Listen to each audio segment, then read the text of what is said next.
Кислота. Визуальный стиль Тони Скотта.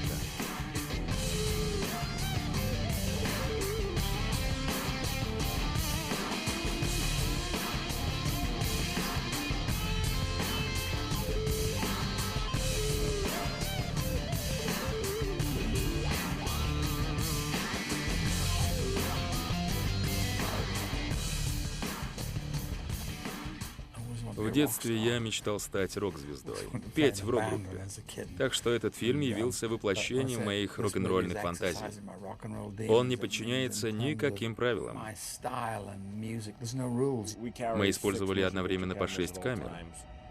Все их положения были четко продуманы, потому что Тони всегда знал, что хочет получить в результате.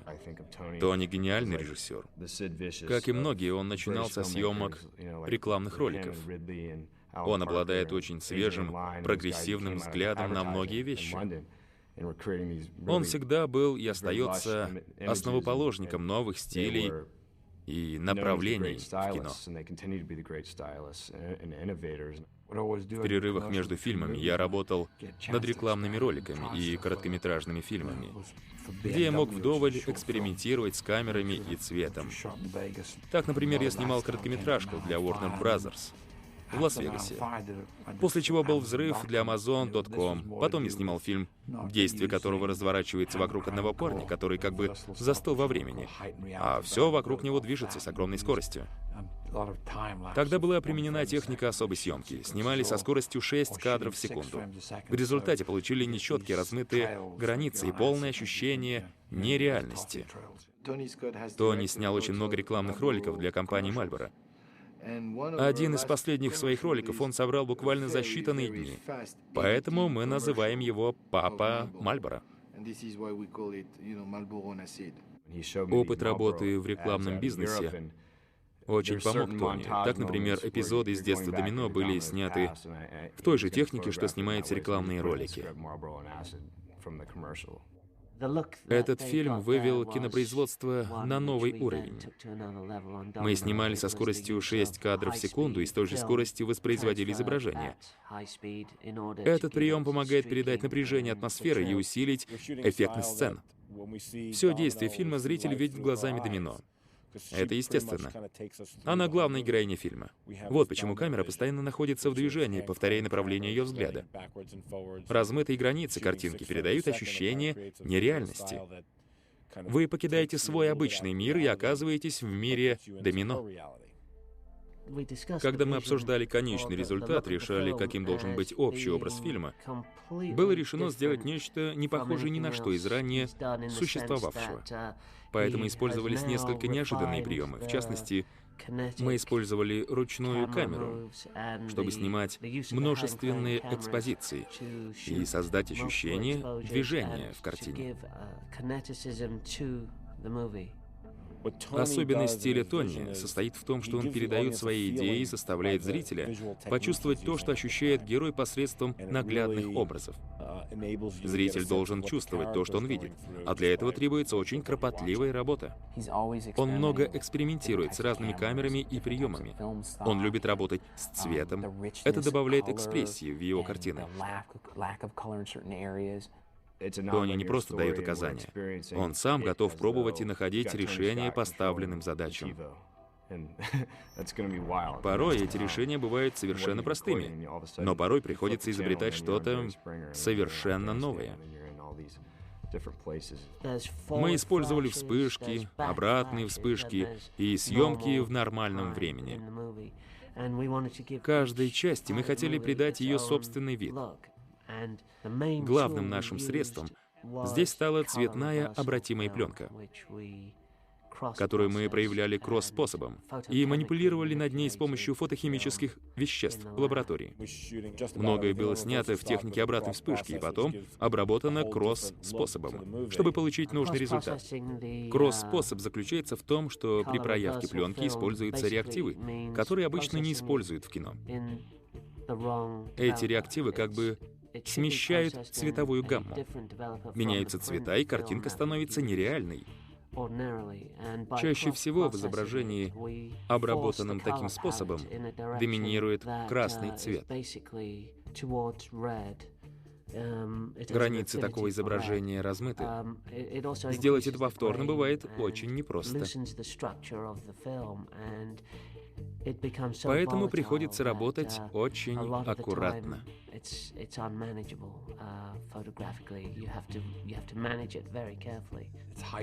Но моменты некой отрешенности сменяются возвращением в реальность.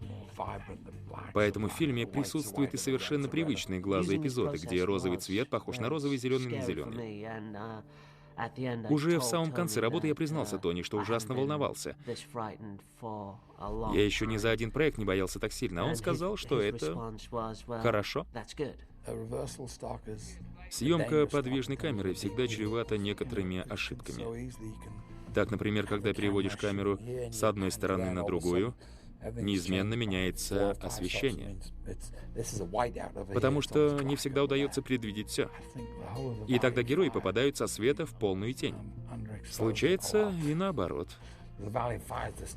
Или, например, неверно поставленный свет в сцене в пустыне придал картинке некий неестественный вид, потому что песок получил голубоватый отлив.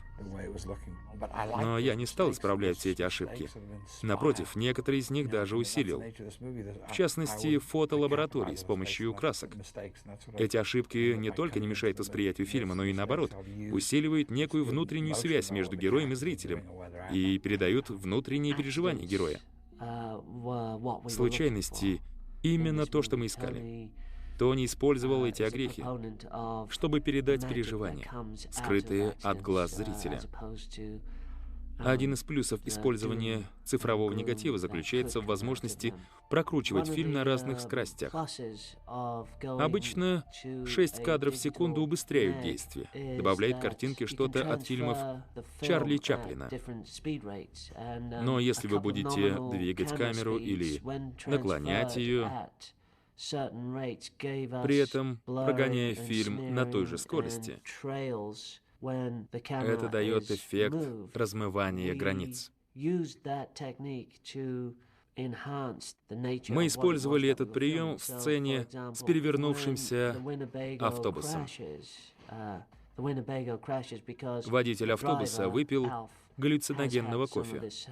Теперь его разум затуманен. Чтобы передать его ощущения и обстановку внутри автобуса, мы использовали прием с 6 кадрами. Мы снимали и воспроизводили потом с такой же скоростью. Это позволило нам показать трясущийся автобус и льющуюся кровь.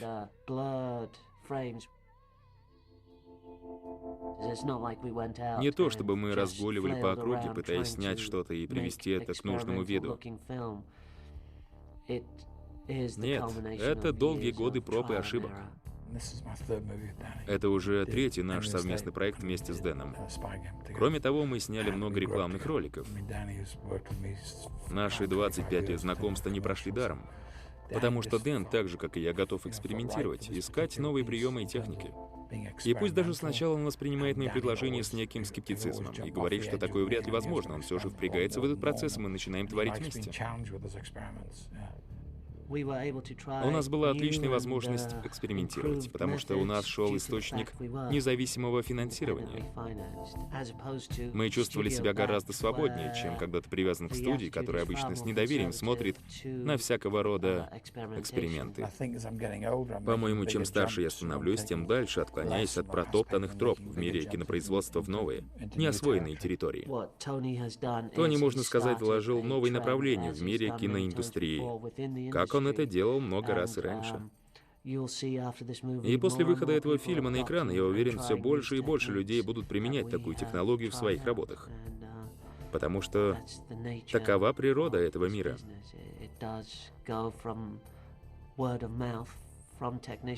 Идеи переходят от слова к делу, от одного специалиста к другому.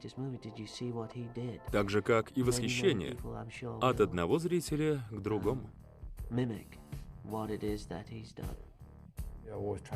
Я всегда стремился снимать фильмы так, чтобы зритель ощутил, что происходит на экране.